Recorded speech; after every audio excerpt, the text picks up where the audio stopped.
Married against her will to a cold doctor. What he did next shocked her. Hello everyone. Before we begin today's story, I have a small favor to ask. Please hit subscribe and turn on the notification bell so you never miss our channel's new videos. It is quick, it is free, and it is the best way to support us in bringing you more dramatic stories like this one. Your support truly means the world to us.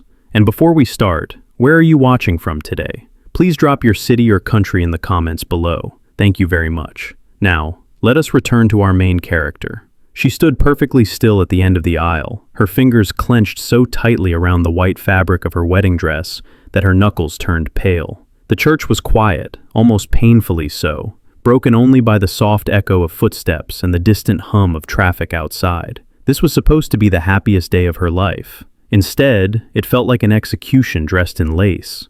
Her name was Evelyn Carter, and this marriage was never her choice. At the altar stood the man she was about to marry. Dr. Adrian Hale, one of the youngest and most respected cardiac surgeons in the state. 35 years old, cold eyes, perfect posture, a reputation built on saving lives while never letting anyone close enough to touch his own heart. He did not smile when he saw her. He did not look nervous. He did not look in love. He looked the same way he did in the hospital corridors, calm, distant, clinical, as if this wedding were just another procedure he needed to complete before moving on to the next case. Evelyn swallowed hard.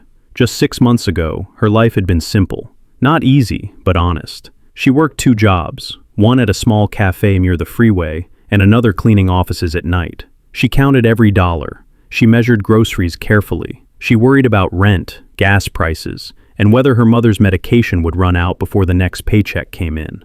Then her mother collapsed. A ruptured aneurysm, emergency surgery, intensive care, machines that never slept, bills that climbed faster than she could read them.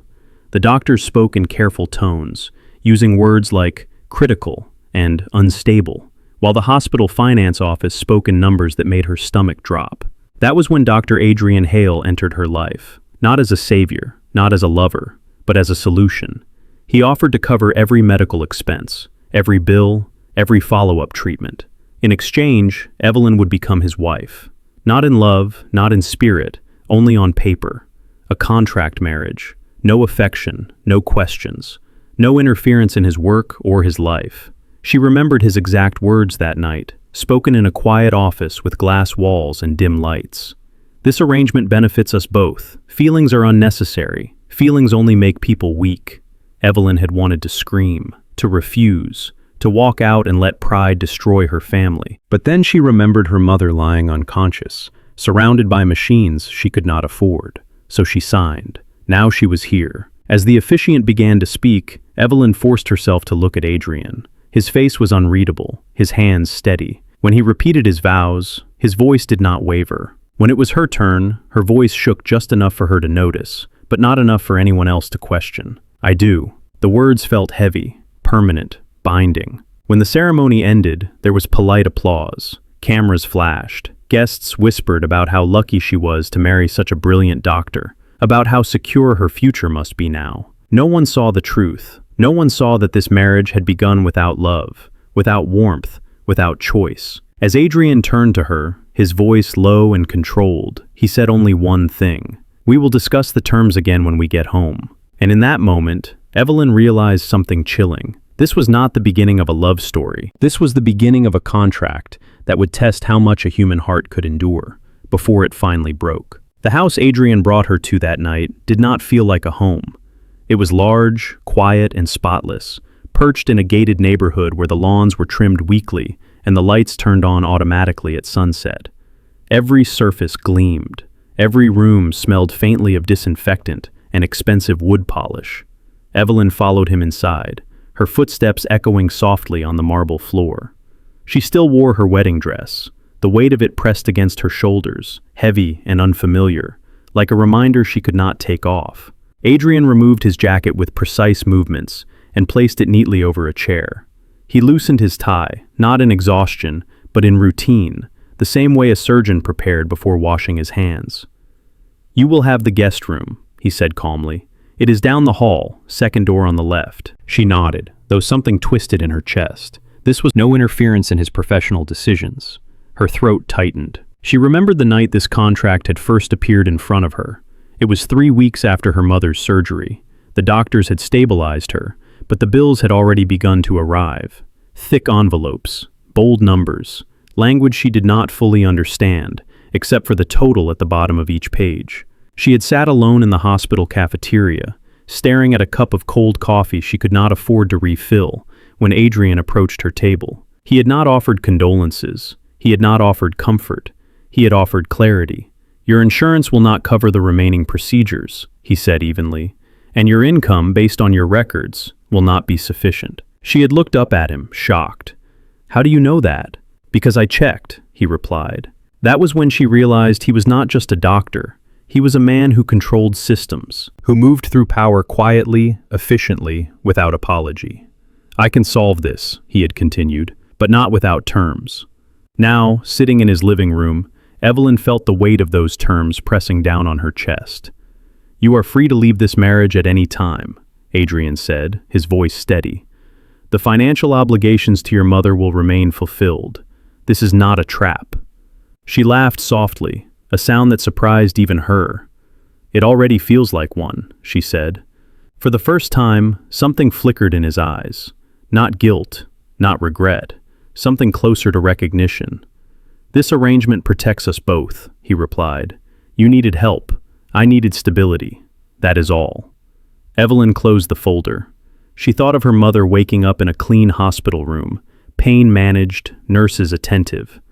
She thought of the fear she had felt every night before this deal, wondering if tomorrow would bring another bill she could not pay. She stood slowly. "I understand," she said. That was a lie, but it was the only answer she could give. As she walked toward the guest room, the silence of the house followed her. Each step felt heavier than the last. She lay down on the bed, still dressed in white, staring up at a ceiling that felt impossibly far away. This marriage had saved her mother's life. But as sleep finally took her, one question echoed quietly in her mind. How much would it cost her to survive it? Morning came quietly in Adrian Hale's house. No alarm rang. No voices echoed through the halls. The sunlight filtered in through tall windows, landing softly on polished floors that reflected no warmth. Evelyn woke slowly, disoriented for a moment, until the events of the night before settled back into her chest like a familiar weight. She was married, and she was alone. After changing out of her dress and into borrowed clothes neatly folded on the bed, she followed the sound of movement down the hallway. The kitchen was immaculate, stainless steel surfaces, no clutter, no scent of food, only the sharp, clean smell of coffee brewing. Adrian stood at the counter, reading something on his tablet. He looked exactly as he had the day before, composed, controlled, already dressed for work in a crisp white shirt and dark slacks. "You should eat," he said without looking up. "There is food in the refrigerator." Evelyn sat at the table, her hands resting in her lap. She did not feel hungry. Before she could speak, Adrian placed another folder in front of her, thicker this time. "Legal. Final. These are the finalized terms," he said. "We should clarify expectations now. It avoids complications later." She stared at the folder, then up at him. "We already signed." "Yes," he replied, "but marriages tend to create assumptions. I prefer clarity." She opened it slowly. The rules were written in precise language, stripped of emotion. They would live under the same roof, but lead separate lives. They would present a united front in public. There would be no questions about where he went or what he did. No scenes, no jealousy, no attachments. She paused, her finger tracing a single line. No physical relationship required. Adrian noticed her hesitation. "That clause is for your protection as much as mine," he said evenly. "This marriage is not built on desire." Evelyn let out a small breath. "You really believe feelings complicate everything, do you?" "They do," he answered without hesitation. "They cloud judgment. They lead to mistakes." She thought of the night her mother collapsed, of the panic, the fear, the way love had driven her to beg strangers for help. "Sometimes feelings are the only reason people survive," she said quietly. Adrian looked at her then, really looked at her. For a brief moment, the distance in his eyes shifted. "Survival does not require affection," he said. "It requires discipline." The words stung more than she expected. She closed the folder. "So this is it," she said. "I am your wife in name, a guest in your house, a stranger in your life. He nodded once. That is the agreement. And if I break the rules? Then this arrangement ends, he replied, peacefully. Something about that calm certainty unsettled her. Do you ever wonder, she asked, what it would feel like to live without rules? Adrian picked up his keys. Rules are what keep people from falling apart. He walked toward the door, then paused. My schedule is demanding, he added. Do not wait up for me. And Evelyn, she looked up. This marriage will not hurt you. That I can promise. The door closed behind him with a quiet finality. Evelyn sat alone at the table long after he left, staring at the empty chair across from her. She had agreed to this marriage to save her mother's life. She had accepted a life of silence and boundaries in exchange for security. But as she looked around the cold, perfect kitchen, one thought pressed heavily against her heart. If feelings were forbidden here, how long could a human heart last before it started to break the rules on its own? Days began to pass, measured not by conversation, but by absence. Adrian left the house before sunrise most mornings, his footsteps quiet, his presence efficient and fleeting. Evelyn would hear the door close, then the familiar silence would settle in again, wrapping the house like a second skin. The rooms were always clean, always orderly. Nothing ever felt lived in. She learned his routine without trying to.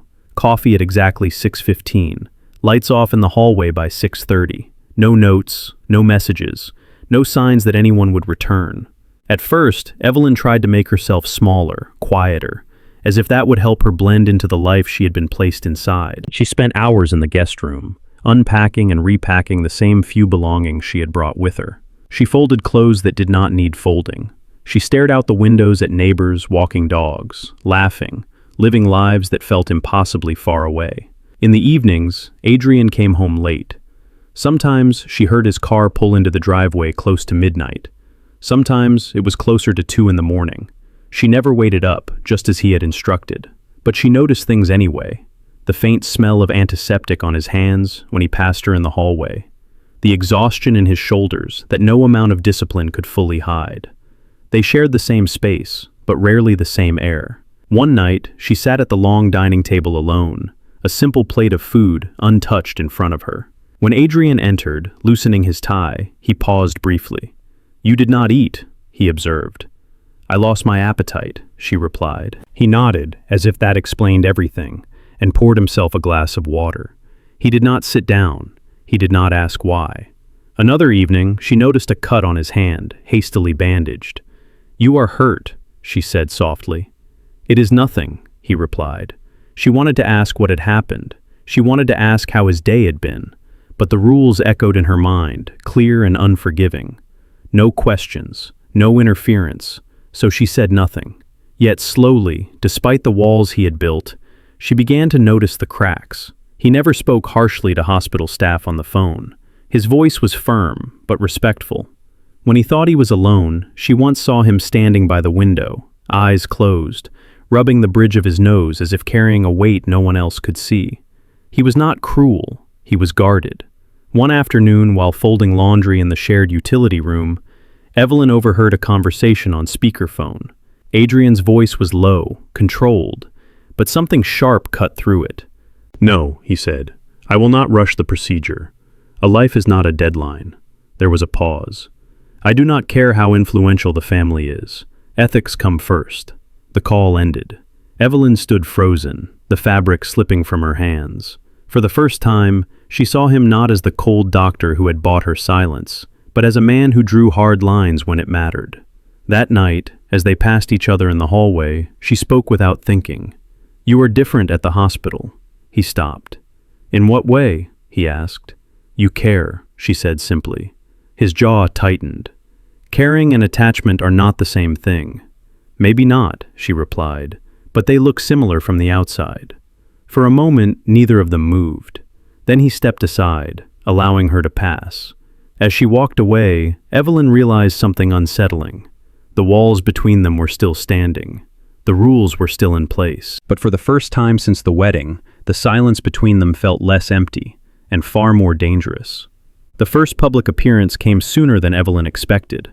Adrian informed her the morning of the event, his tone as calm as ever, as if he were reminding her of a routine appointment rather than a night that would place her under 1,000 curious eyes. "There is a hospital fundraising gala tonight," he said, adjusting his cufflinks. "You will attend with me." She nodded. "What time?" 7:30. A car will be waiting." That was all. By the time evening arrived, Evelyn stood in front of the mirror wearing a deep blue dress, provided by a stylist she had never met. It fit perfectly. Too perfectly.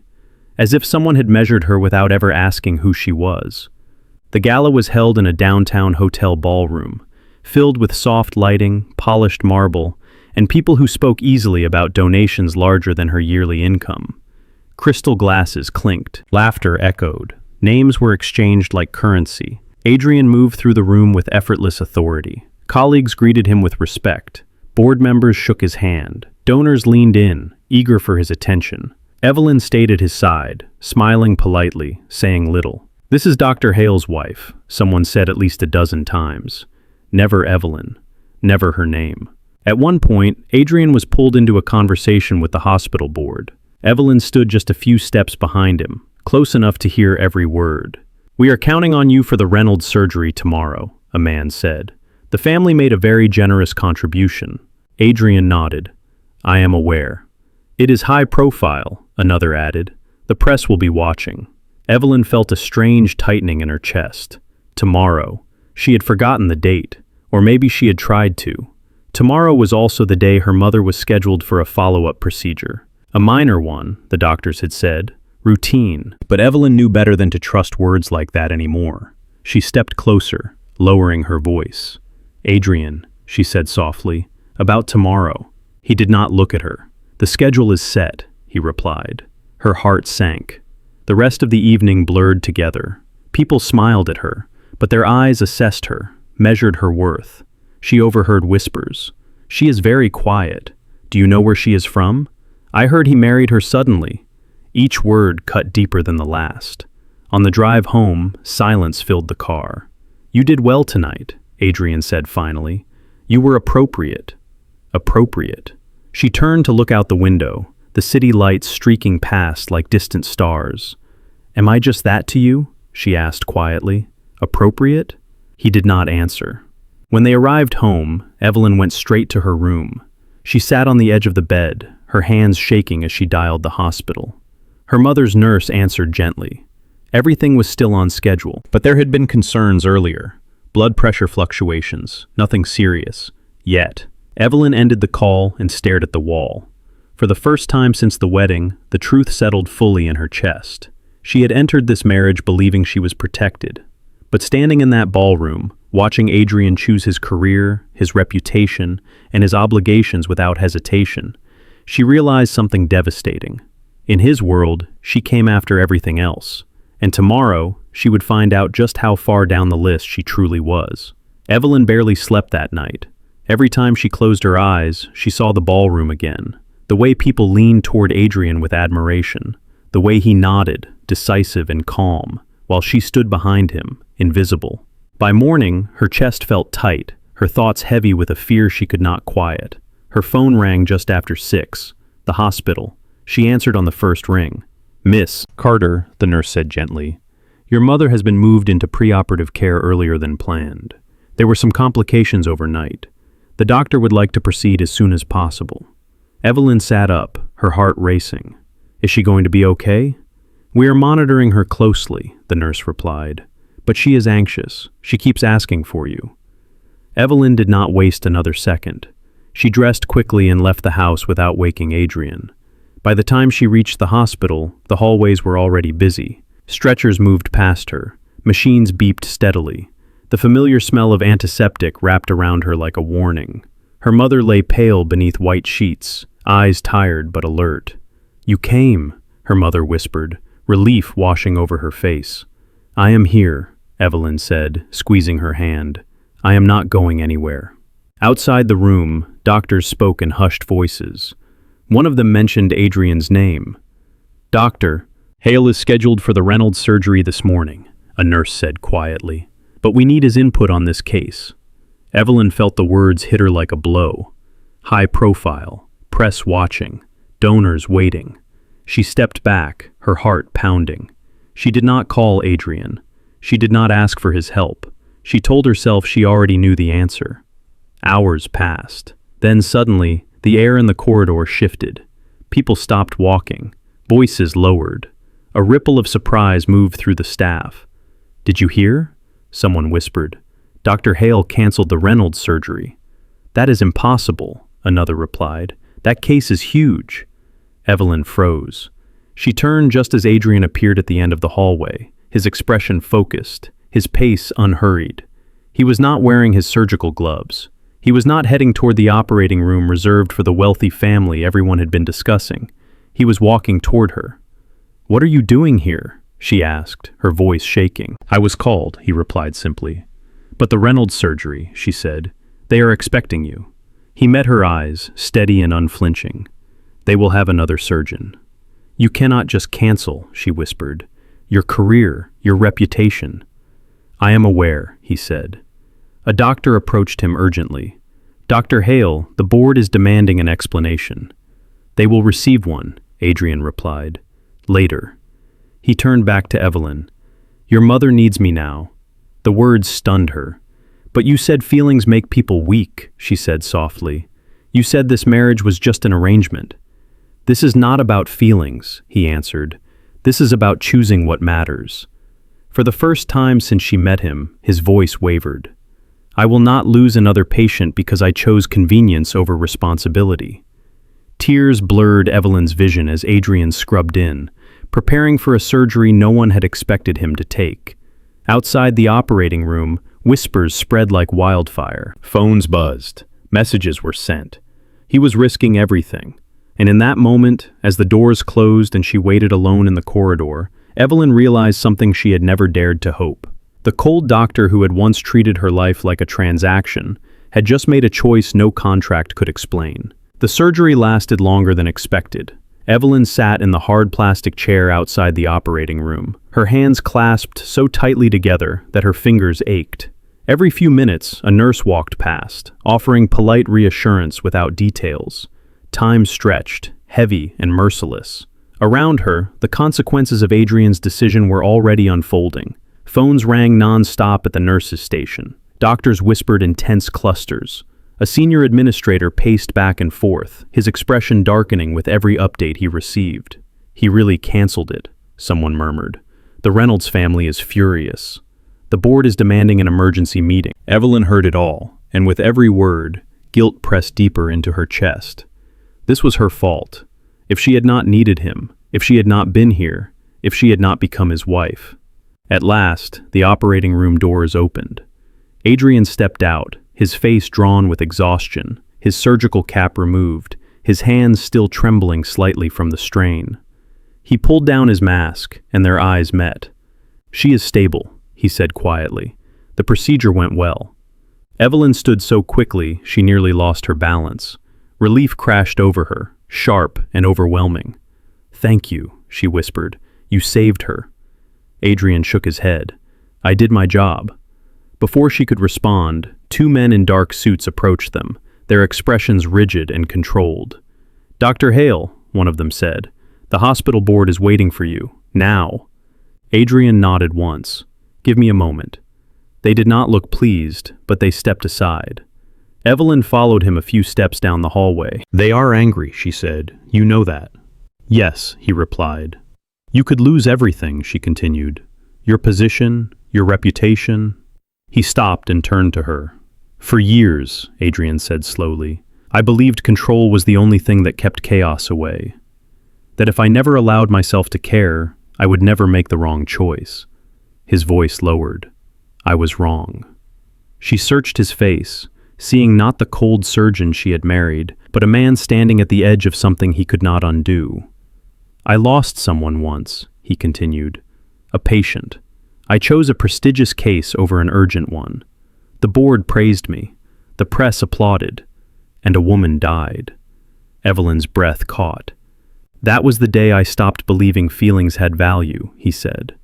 "That was the day I decided never to let my heart interfere again." She reached for his hand without thinking. "And today?" she asked softly. "Today," he said, I chose differently. The doors to the conference room loomed ahead of him. Voices echoed from inside, tense, demanding. This marriage was supposed to be simple, Evelyn said, her voice trembling. A contract, no emotions, no risk. Adrian met her gaze. It stopped being simple the moment you walked into my life, he replied. Then he gently withdrew his hand and straightened his shoulders. No matter what happens in that room, he said, I do not regret my choice. As the doors closed behind him, Evelyn stood alone in the hallway, heart pounding. For the first time since the wedding, the truth was undeniable. This was no longer just a contract under threat. It was a marriage standing in the open, about to be judged by the world, and by the man who had finally chosen to face his own heart. The meeting lasted over an hour. Evelyn remained seated outside the conference room, her back straight, her hands folded in her lap, as if holding herself together through sheer will. Staff members passed by, casting curious glances in her direction. Some recognized her from the gala. Others whispered, already forming conclusions she could not hear. She did not move. When the doors finally opened, Adrian stepped out alone. His face revealed nothing at first. No anger, no relief, only a quiet heaviness that settled in his shoulders, as if something invisible had been placed there. They have suspended me from lead surgical duties, he said calmly. Pending review. Evelyn stood. Because of me. Because of my decision, he corrected. They will not forgive you easily, she said. The Reynolds family has influence. I know. For a moment neither of them spoke. The hospital hallway felt colder than before, stripped of urgency now that the crisis had passed. Adrian reached into his jacket and removed the familiar beige folder, the contract. He placed it gently into her hands. This no longer serves its purpose, he said. Her fingers tightened around it. What do you mean? You agreed to marry me because you had no choice, he continued. Because I offered protection when you needed it most. That was the agreement, she said. You kept your part. And now I am asking you to choose, he replied. Her heart skipped. I will continue covering your mother's care, he said. That will not change. But this marriage, it should not be a prison. She searched his face, trying to understand what he was offering. I am not asking you to stay, he said quietly. If you want to leave, I will sign whatever papers are necessary. No conditions, no penalties. Slowly, deliberately, he took the folder from her hands and tore it in half. The sound echoed softly between them. Then again, and again. He dropped the torn pages into the trash beside the wall. For years, Adrian said, his voice low, I hid behind rules because they kept me safe, because they allowed me to pretend I was in control. He looked at her, truly looked at her. But when I stood in that operating room today, knowing what I might lose, I realized something. Evelyn held her breath. I did not choose you because of obligation, he said.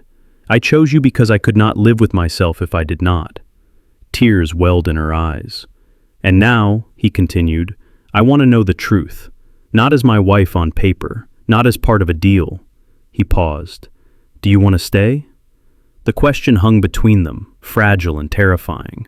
Evelyn thought of the guest room, the silence, the loneliness, the contract that had once protected her but slowly erased her voice. She thought of the way he had stood up to the board, the way he had walked away from everything he had built. She took a step back, then another. Adrian did not stop her, but she did not leave. Instead, she looked him in the eyes and spoke through the tremor in her voice. I will not stay because I owe you, she said, and I will not stay because you saved my mother. She took a breath. If I stay, it will be because this is no longer a transaction. Adrian nodded once. That is all I ask. For the first time since they married, the future between them was no longer written in ink. It was waiting for a choice. Evelyn did not leave the hospital that day. She sat beside her mother's bed until evening, listening to the steady rhythm of the heart monitor, watching color slowly return to her mother's face. When her mother opened her eyes and smiled weakly, Evelyn felt something loosen inside her chest for the first time in months. He stayed, her mother whispered. The doctor. He did not leave. Evelyn nodded. No, he did not. That night, she returned to the house on the hill. The lights were on when she arrived. Adrian was in the kitchen, sleeves rolled up, staring at nothing in particular. He looked tired in a way that went beyond lack of sleep. This was the exhaustion of a man who had finally stopped running from himself. You came back, he said quietly. Yes, Evelyn replied. I wanted to talk. They sat across from each other at the long table that had once felt like a border between strangers. The silence this time was different. It did not press down. It waited. "I do not want the guest room anymore," she said. Adrian inhaled slowly. "I understand if you need time."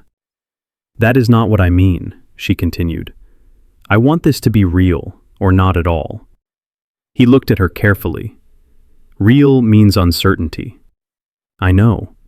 "Real means I will fail sometimes," he said.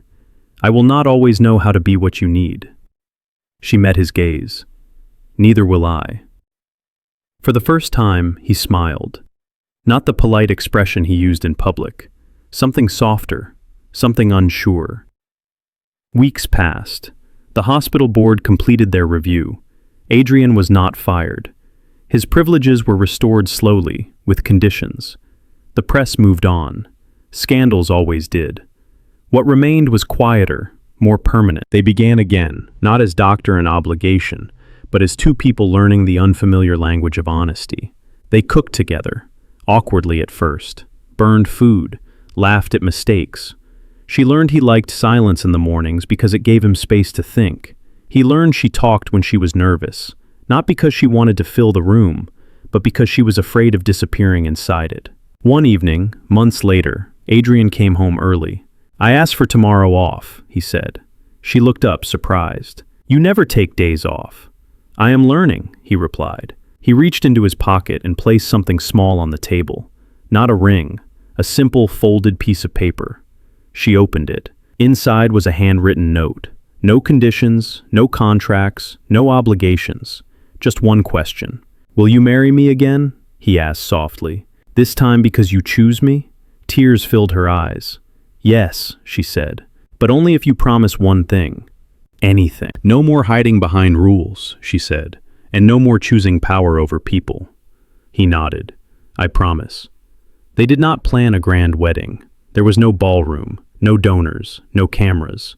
Just a small ceremony in a quiet garden, her mother watching with tears in her eyes, and a handful of people who mattered. When Evelyn walked toward Adrian this time, she was not afraid. There was no contract waiting to be signed, only hands reaching for each other. As they stood together, Evelyn realized the truth she had been afraid to believe. The marriage that began as a transaction had ended as a choice. And sometimes, the strongest love is not the one that comes easily, but the one that survives, when walking away would have been simpler.